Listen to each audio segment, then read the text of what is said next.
안녕하세요. 이현우 교수의 경제포럼 함께 해주셔서 감사합니다. 이번 주말, 그러니까 내일과 모레 이틀 동안 우리에게는 어쩌면 우리의 운명을 바꿀 수도 있는 매우 중요한 이벤트가 두 개가 현재 예정되어 있습니다. 하나는 미국에서, 하나는 한국에서.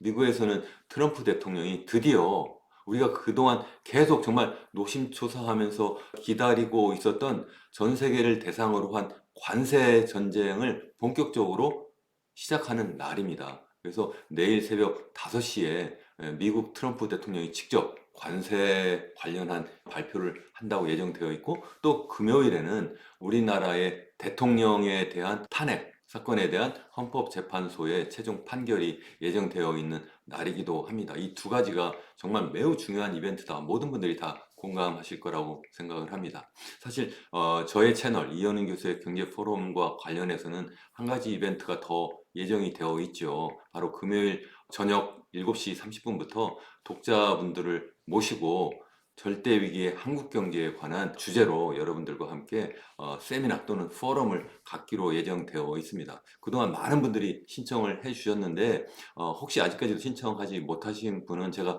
고정 댓글에 신청할 수 있는 그런 링크를 남겨둘 테니까요. 신청하시면 좋을 것 같습니다. 자, 그럼 본격적으로 제가 오늘 말씀드리려고 하는 것은 미국발 관세 전쟁이 과연 우리나라에 어떤 영향을 미칠 거냐.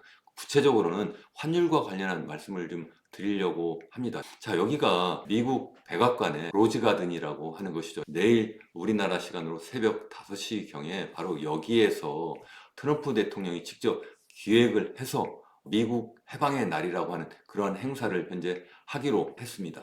미국 해방의 날, Liberation Day, 해방의 날이라고 하는 것이 좀 뜬금없는 것 같기도 합니다. 미국이 1776년 독립한 이후에 그동안 외국으로부터 침략을 받아본 적이 한 번도 없거든요. 그럼에도 불구하고 해방의 날이다. 이건 좀 약간 뜬금없기도 한데, 이 의미는 군사적으로나 아니면 다른 어떤 물리적인 위협을 외국으로부터 받았거나 침략을 받았다기보다는 경제적으로 또 무역과 관련해서 외국이 미국을 그동안 침략했다. 그러니까 그것을 이제 물리치겠다. 이런 의미를 강하게 선언하는 이름으로 해방의 날이다. 이렇게 하고 있다고 저는 생각을 합니다. 그래서 그 내용이 뭔지 좀 생각을 좀 해봐야 될 것 같아요. 그래서 그 미국 그 언론들이 보도하고 있는 내용을 제가 좀 찾아봤어요. 여기 지금 야후 파이낸스에 있는 걸 제가 그냥 그대로 옮겨왔는데 두 가지 종류의 관세가 있잖아요. 하나는 보편 관세, 그래서 모든 나라에 대해서 뭐 관세를 때리겠다. 이미 지난해 선거 유세 기간에 모든 나라에 대해서 10%에서 20% 정도의 보편 관세를 부과하겠다. 이렇게 사실 선거 공약으로 내세웠었는데 그것이 쏙 들어가고, 최근에는 상호 관세다, 뭐 reciprocal duty다, 뭐 이런 이름으로 해서 특정 국가에 대해서만 관세를 부과하겠다 이런 식으로 했는데, 다시 또 두 가지 이야기가 다 함께 지금 나와 있는 상태입니다. 그래서 모든 국가에 대해서도 보편 관세를 뭐 20%를 부과한다는 이야기도 있고, 아니면 Dirty 15, 그러니까 Dirty 15개국에 대해서는 특별히, 그러니까 미국의 입장에서 볼 때 정말 불공정한 그러한 무역 거래를 하고, 특히 미국에 대해서 엄청난 흑자를 보고 있는 나라를 꼭 집어서 그 나라에 대해서 관세를 크게 부과하겠다. 뭐 이렇게 이제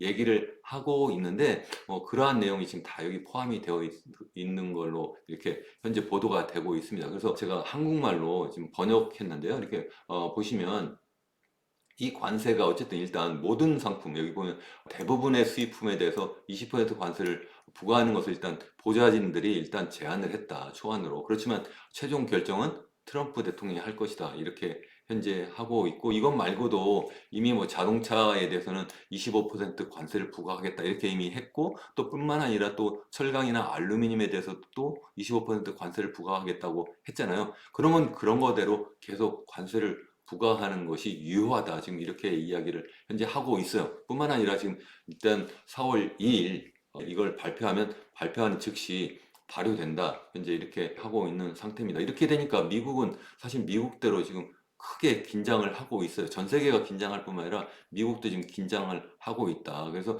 미국도 이미 S의 공포, 뭐 이런 이야기 많이 지금 여러분들도 들어보셨을 텐데, 스태그플레이션의 공포다. 그러니까 플레이션이라고 하는 것은 스태그네이션 플러스 인플레이션, 그러니까 경기 침체와 물가 상승이 같이 나타나는 그런 공포다. 이렇게 많이 이야기를 지금 하고 있는데 실제 그러한 지표들이 지금 자꾸 등장을 하고 있다. 저는 이미 제가 지난해 말부터 계속해서 여러분들께 말씀드렸잖아요. 이런 트럼프발 관세 전쟁은 미국으로 하여금 이 미국의 물가를 높이고 또 경기도 경기 나름대로 또 침체를 하게 만들 것이다. 이렇게 말씀을 드렸고 전 세계 특히 우리나라에게는 엄청난 부정적인 영향을 미칠 것이다. 이렇게 말씀을 드렸는데요.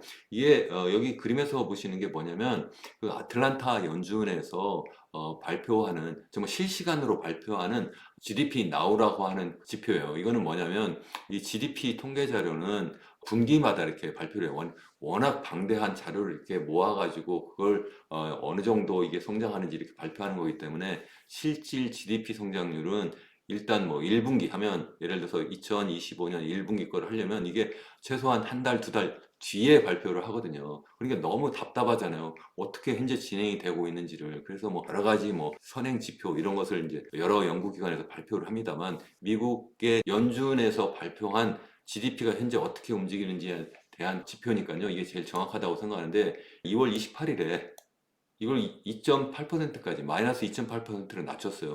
그러니까 올해 1분기 경제 성장률 전망치를 이걸 2.8%까지 이게 낮췄어요. 그래서 전부 깜짝 놀랐는데 다시 좀 올리는 듯 하다가 다시 또 마이너스 3.7%까지 낮췄어요. 이게 바로 어제 얘기입니다. 여기 위에 제가 그걸 써놨잖아요. 이게 latest estimate. 그래가지고 4월 1일자로 발표한 그러한 자료에 의하면 1분기에 마이너스 3.7% 역성장할 거다. 이렇게 발표하고 있는 상태예요. 이렇게 되는 것은 다름이 아니 미국은 미국대로 전 세계를 대상으로 관세를 부과하게 되면 다른 나라는 또 다른 나라대로 또 보복 관세를 부과할 거고 또 그러니까 또 미국은 또 보복 관세에 또 보복 관세를 부과할 거고 이렇게 하면서 전 세계가 그야말로 무역 전쟁의 소용돌이로 빠지게 되면서 이게 굉장히 어려운 상황이 될 것이다 하는 거고요. 또 그것이 아니래도 제가 지난해부터 계속 말씀드렸잖아요. 지금 미국 경제가 장기 호황을 계속 누리고 있는데 지금 이게 계속 갈 수가 없다. 비즈니스 사이클 상으로도 호경기가 있으면 불경기가 있을 뿐만 아니라 그동안 너무 과도하게 돈을 많이 풀었었기 때문에 이게 결국은 거품이 많이 커져 있고 그렇기 때문에 이게 한번 크게 출렁거릴 수밖에 없다. 그런 말씀을 제가 계속 드렸습니다. 그런데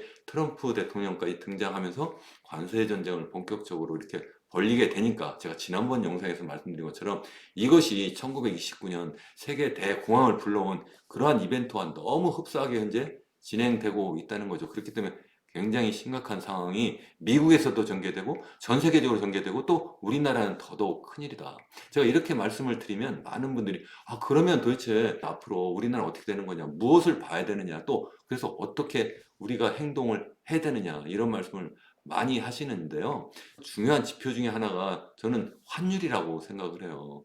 우리나라의 환율은 우리나라 내부적인 지표라기보다는 전 세계와 우리나라와의 경제적인 움직임, 상호작용의 지표라고 저는 생각을 하거든요. 그래서 특히 대미 달러 환율이 제일 중요하다고 저는 생각을 하는데 이 대미 달러 환율이 최근에 엄청나게 급등하고 있어요. 이게 지난 한 달 동안의 움직임인데 3월 6일만 하더라도 1달러당 1,436원 정도 했는데요. 이게 지난 밤에 1,471원까지 올라갔어요. 이게 과연 어떻게 될 것이냐 여러분들 굉장히 궁금하실 거잖아요. 그에 대한 말씀을 좀 더 드리려고 하는 겁니다. 자, 이거 보시죠. 이거는 지난 1년 동안의 움직임이에요. 좀 전에 보여드렸던 거는 지난 한 달 동안의 움직임인데 이거는 1년 동안이에요. 제가 한 달 동안은 여기 요거 보여드린 거잖아요. 요게 이렇게 움직였다 하는데 사실 그게 전부가 아니라는 거예요. 지난 1년 동안 이렇게 보시면 여기 1년 동안인데 지난해 9월 27일이네요. 9월 27일 날 1달러당 306원까지 이게 떨어졌었어요. 그래서 드디어 우리나라의 원화 가치가 좀 안정되는구나 이렇게 생각을 했었는데 그 뒤에 얘가 올라가는 걸 보십시오. 이때는 이미 트럼프 대통령이 아직 당선되기도 전이었는데 그때부터 이미 우리나라 원화 가치는 폭락하고 있었던 상황인 거예요.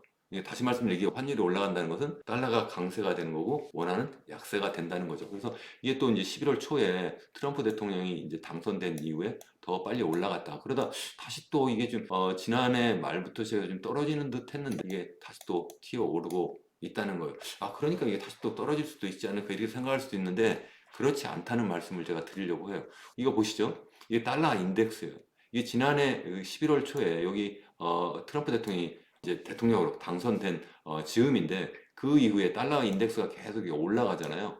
이렇게 올라간다는 것은 미국 달러가 점점 더 강해진다는 거예요. 이렇게 주요국 통화 6개 통화, 그러니까 뭐 영국 파운드화, 그리고 유로화, 일본 엔화, 그리고 캐나다 달러, 그리고 스위스 프랑, 그리고 스웨덴 통화의 그 가중 평균치와 대비해서 달러가 어떻게 움직이느냐를 보는 것이 바로 이 달러 인덱스잖아요. 이 달러 인덱스가 이게 이 올해 초까지는 계속 이렇게 올랐어요. 그러니까 달러가 강세를 보였다는 거죠. 근데 그 뒤에 이게 약세를 보였거든요.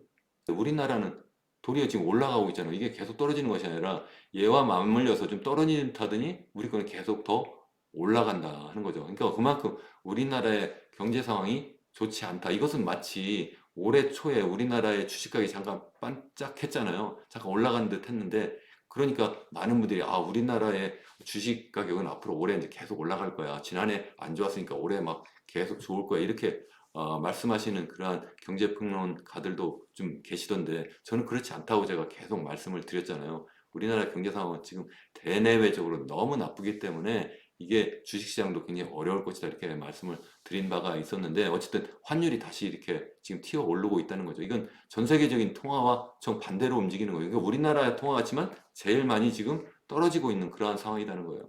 좀 더 장기적으로 더 한 번 더 볼까요?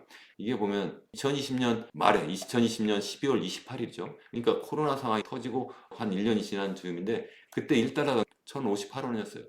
근데 이게 1,470원 이상까지 이렇게 올라버렸어요. 무려 40% 가까이 올라버린 거예요. 그러니까 달러를 내가 갖고 있으면 40% 가까이 이익을 보게 되는 거죠. 반대의 경우는 더 이제 크게 손해를 보게 되는 상황이 현재 전개된 상황인 겁니다. 자, 그러면 더 장기적으로 볼까요? 1980년대 중반부터 보시면 이 환율이 이렇게 막 폭등하는 적도 있었어요. 그걸 다 무시하고 그냥 추세만 보면 이게 이렇게 계속 올라가잖아요. 이게 무슨 뜻이죠? 우리나라 원화 가치는 계속 떨어진다는 거예요. 제가 그래서 계속 여러분들께 말씀드리는 거는 제발 여러분들의 자산을 한국의 원화 자산에 올인하지 마십시오. 그렇게 말씀드렸어요. 특히 그것도 완전히 우리나라 집에만 올인하면 정말 큰일 납니다. 제가 계속 말씀드렸는데 적어도 제 채널을 보시는 분들은 이러한 상황을 좀 이해를 하시면 좋을 것 같습니다. 꼭 저만이 아니고 다른 분들도 그렇게 한다는 걸 이 영상의 마지막 부분에서 말씀드릴게요. 저뿐만 아니라 정치인이나 우리나라의 최고의 경제 관료가 또 그렇게 해요. 그러니까 여러분들은 나는 애국자니까 그냥 한국 자산 그것도 우리 집에다가 몰빵할 거야. 이렇게 하면 안 된다는 말씀을 제가 한 번 더 드리고 나중에 그러한 상황을 마지막 부분에서 말씀을 드리겠습니다. 그때까지 끝까지 봐주시고 한 가지 더 중간에 좀 말씀드리고 싶은 거는 기왕이면 여러분들 구독자가 아니신 분들은 구독과 좋아요도 좀 눌러주시면 정말 고맙겠습니다. 그리고 이러한 영상을 좀 많이 좀 공유도 좀 해주시면 좋을 것 같아요. 제가 볼 때는요, 우리나라에 여러 뭐 경제 관련 그런 채널이 있는데 제가 볼 때는 아쉬운 부분이 정말 많거든요. 자, 아무튼 우리나라에 지금 원화 가치가 계속 떨어지고 있다고 했는데 그나마 그것도 우리나라 외환당국이 계속 환율을 방어해서 그런 거예요. 환율을 방어한다는 건 무슨 얘기냐면 우리나라가 갖고 있는 외환 보유액 중에 달러를 빼가지고 그거 갖다 시장에 방출을 해버려요. 방출하면 달러가 공급이 되니까 달러 가치가 좀 약간 떨어지는 듯 하거든요. 그러니까 이게 지금 1470원대라고 제가 말씀드렸는데 사실 그냥 내버려 뒀으면 1,500원 이상을 이미 치솟았을 거예요. 근데 막아서 이 정도다. 근데 기껏 막았는데 막다가 보니까 우리나라 외환 보유고는 자꾸 줄어들고 있어요. 그래서 여기 보시면 2021년 말에 이게 한국은행 자료인데요. 4,631억 달러 정도 우리 외환 보유가 있었는데 이게 얼마까지 줄어들었냐면 2025년 2월 말까지 4천억 달러 약간 넘는 수준까지 지금 이게 떨어져 버린 거예요. 그러니까 얼마나 많이 감소해서 거의 600억 달러 가까이가 지금 빠져버린 거잖아요. 10% 이상 감소해버린 거예요. 3월 말 기준 통계가 이제 곧 나올 텐데 그게 나오면 제가 다시 한번 말씀드리겠습니다.만 어쩌면 이 4천억 달러 선을 깰 수도 있지 않을까, 그 밑으로 떨어질 수도 있지 않을까 이렇게 생각을 합니다. 자, 이렇게 지금 환율이 계속 지금 올라가고 있고 외환보유는 계속 떨어지고 있고 그럼 앞으로 어떻게 되겠느냐? 당연히 지금 미국발 이 관세 전쟁이 전 세계를 휩쓸면서 그러면서 우리나라에 제일 큰 쓰나미가 이제 몰려올 테니까 우리나라 경제 상황은 점점 더 어려울 거고 그래서 우리나라로부터 투자금이 빠져나갈 가능성이 굉장히 크다. 그렇기 때문에 주식시장은 주식시장대로 좀 가격이 떨어질 수밖에 없고 또 그 환율은 환율대로 계속 올라갈 수밖에 없다.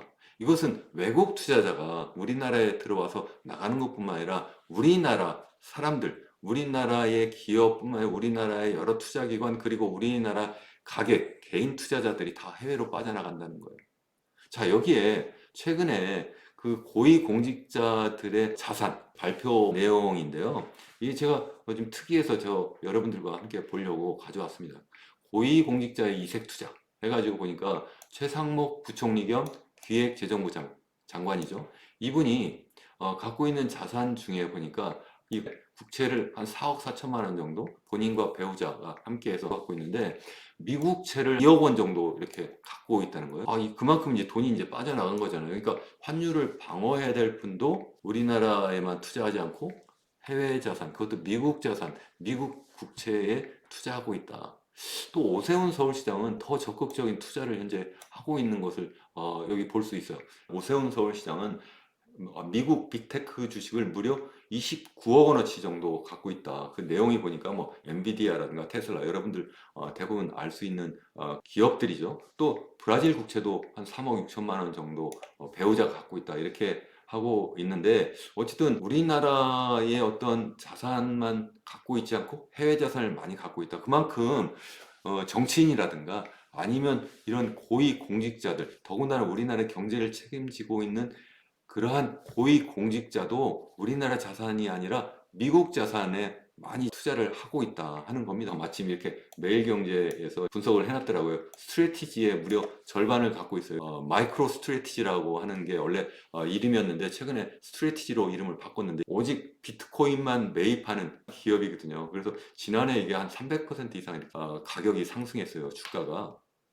거기 한 절반 정도 갖고 있고 또 여기 엔비디아는 뭐 여러분 다 아시고요. 뭐 아이온큐 이거는 양자 컴퓨팅 선도 기업이잖아요. 그것도 한 15% 갖고 있고 또 팔란티어 주로 뭐 미국의 뭐 정보기관 등등의 그런 데 주로 납품하는 소프트웨어 기업이죠. 여기도 무려 14% 정도 갖고 있다. 그러니까 이들 기업들이 지난해 한 200% 이상 이렇게 다 수익을 냈는데 정말 대단한 투자자다 이렇게 생각을 했습니다. 그래서 여러분들 뭐 제 말씀을 듣지 말고 어쩌면 오세훈 서울시장 투자하는 것만 잘 따라가도 크게 성공하겠다 이런 생각을 하는데 제가 지금 우스갯소리이긴 합니다만 아무튼 지금 현재 제가 요약해서 말씀을 드리면 우리나라의 경제 상황이 정말 어렵다 하는 말씀이고 그 어려운 이유는 뭐 정치적인 이유도 있겠지만 정치적인 이유는 어쩌면 이제 헌재에서 최종 판결이 나면 어떻게든 정리가 될 수도 있지 않을까 이렇게 생각을 합니다. 그것보다도 더 중요한 것이 우리나라의 내부적인 경제 체력이 너무나 악화되고 있다, 약화되고 있다 하는 거고 그래서 제가 우리나라의 잠재 성장률이 계속 추락할 수밖에 없다 이런 말씀을 드렸고 그렇기 때문에 우리나라의 정말 구조적인 문제를 해결하지 않으면 안 된다. 그 구조적인 문제가 바로 우리나라의 정말 저출산 인구 고령화하고 또 너무나 지나치게 부동산에 올인하는 게 문제다. 거기에 이제 우리나라의 교육 시스템도 이제 정말 선진국으로서 이 그 디지털 혁명을 선도하는 그러한 인재를 키워야 되는데 그렇지 못한다. 뭐 이런 이야기를 계속 했는데 그런 것들을 정말 고치지 않고 계속 땜빵식으로 몰핀 주사 놓는 식으로 계속 부동산 경기만 띄우는 방식으로 하면 그러면 그쪽으로 돈이 가가지고 결국 가계부채만 더 커지고 그래서 주식시장은 주식시장대로 계속 이게 저평가가 될 수밖에 없고 어쩌면 그게 우리나라 실력인 거죠. 또 환율은 환율대로 계속 올라갈 수밖에 없다는 거예요.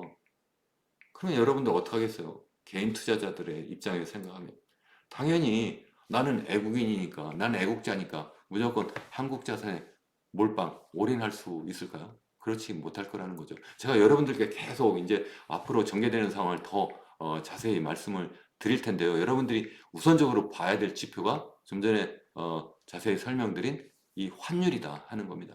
또 하나는 당연히 주식시장이 어떻게 움직이느냐도 보시면 좋겠죠. 특히 이 환율과 관련해서는 여러분들 좀 관심을 가지고 보시면 좋겠다. 이게 단순하게 해외 내가 여행 가야 되는데 내가 이거 달러 바꾸려니까 내가 손해 보네. 이 정도가 아니에요. 정말 심각한 그러한 어떤 경제 위기 지표다는 거예요. 그것이 바로 1997년 외환위기 겪을 때 그때 한번 크게 폭등했잖아요. 또 2008년, 9년 그때 글로벌 금융위기 때도 이게 팍 폭등했잖아요. 그러한 상황이 지금 현재 지금 점진적으로 나타나고 있는 것이 아니냐 이렇게 저는 걱정을 하고 있는데요. 여러분들 어쨌든 저와 함께 이러한 상황을 좀 면밀히 좀 분석하고 또 현명하게 대체를 현명하게 대처를 하면 좋겠다 이렇게 생각을 합니다. 여러분 끝까지 시청해 주셔서